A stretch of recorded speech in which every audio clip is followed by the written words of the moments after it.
Saudações, chamo-me Sharon, do Instituto Superior de Comunicação e Imagem de Moçambique.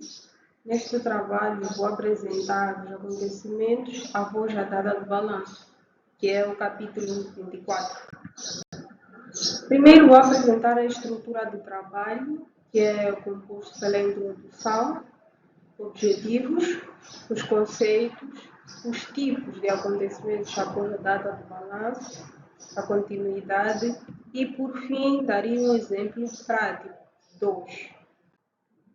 Para começar com a minha apresentação, vou fazer uma breve introdução do trabalho, que diz que as demonstrações financeiras refletem transações até uma data específica.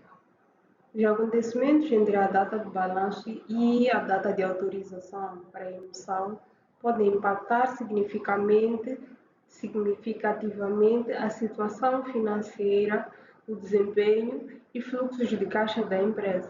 Isto inclui a sua continuidade.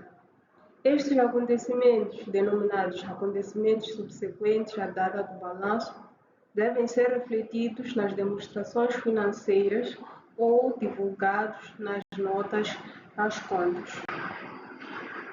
O objetivo desta norma é de estabelecer as circunstâncias em que uma entidade deve ajustar as demonstrações financeiras face a acontecimentos ocorridos após a data do balanço e as divulgações que uma entidade deve fazer sobre a data em que as demonstrações financeiras foram autorizadas para emissão e sobre acontecimentos após a data do balanço.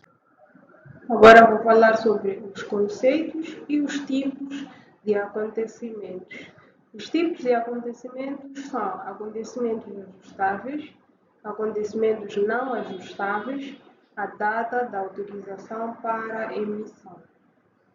Antes de mencionar os conceitos, gostava de dizer que a norma de contabilidade de relato financeiro 5, baseada na IAS 10, trata dos acontecimentos só após a data do balanço.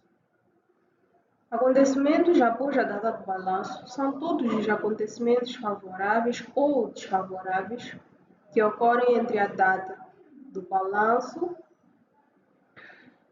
e a data em que as demonstrações financeiras são autorizadas para emissão. São dois tipos de acontecimentos. Acontecimentos ajustáveis são os que proporcionam evidências de condições que existiam na data do balanço e originam ajustamentos nas demonstrações financeiras. Acontecimentos não ajustáveis.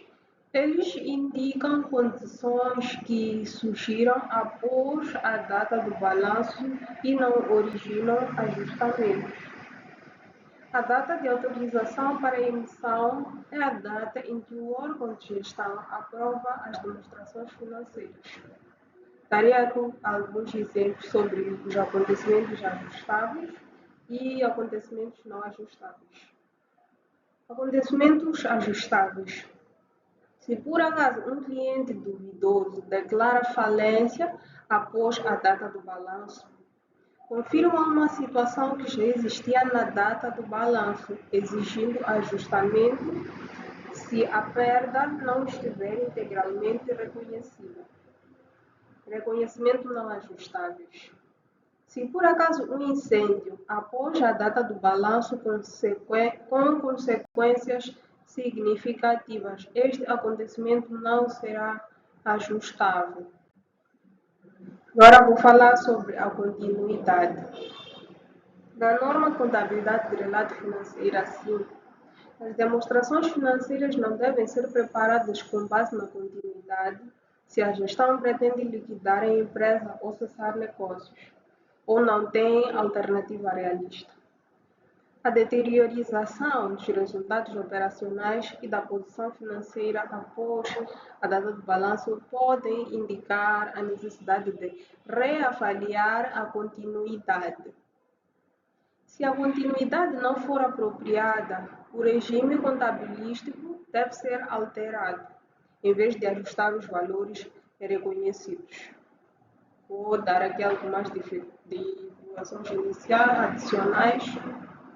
se as demonstrações financeiras não forem preparadas com base na continuidade.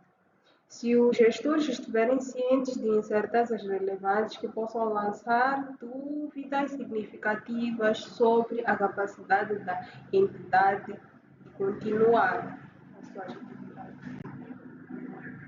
Vamos passar para um exemplo prático. Eu trago aqui dois. Este é o primeiro. A alteração na taxa de IRPC em 1 de fevereiro do ano seguinte não deve ser ajustada nas demonstrações financeiras, pois ocorreu após e não antes a data do balanço. Se o efeito for material, deve ser divulgado nas notas das nossas contas. O nosso segundo exemplo. Uma empresa de investimento num título cotado na Bolsa de Valores, o qual se encontra contabilizado pelo valor da cotação na data do balanço. Na data de aprovação das contas pelo órgão de gestão, a cotação do título é inferior ao valor da cotação na data do balanço. A perda deve ser reconhecida? Neste caso, não, porque a perda ocorreu após a data do balanço, pelo que verificamos aqui no nosso exemplo, e não são eventos ajustáveis. Por isso é que a resposta é não. E com isso estou por terminada a minha apresentação. Espero ter sido explícita o suficiente. Obrigada.